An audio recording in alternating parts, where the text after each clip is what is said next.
My name is Matthijs and I'm studying English language and culture. Well, I think it's very interesting that you look at language from a lot of different perspectives. You look at the history of the language, look at sort of the science of the language, but also, of course, at the literature of the language. What I find interesting about literature, and especially some of the courses we take, which really focus on one period of literature, is that you don't only get to know the writers and the literature of the period, but also the historical context is a very big part.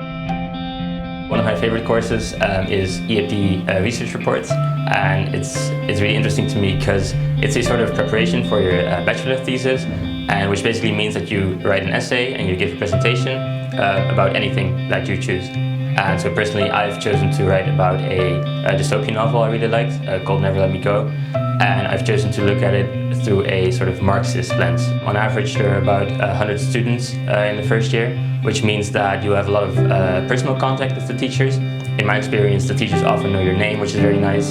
You can often just walk into their office if you have questions. So it's fairly small scale. It's not too small, but it's very small scale. So you often have a lot of personal contact with the teachers, which is very nice. So of course, during the course you learn a lot about English literature and about linguistics as well, and it's very useful if you want to be, for example, an English teacher or something like that, or if you want to work in publishing.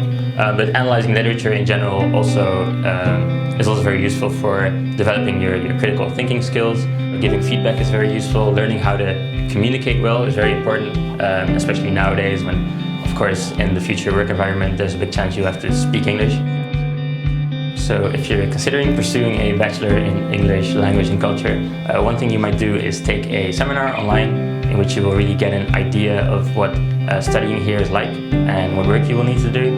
And of course, you should also go to one of the open days where you will receive a lot of information about the study program, but also about Groningen in general. And of course, you can also ask questions there.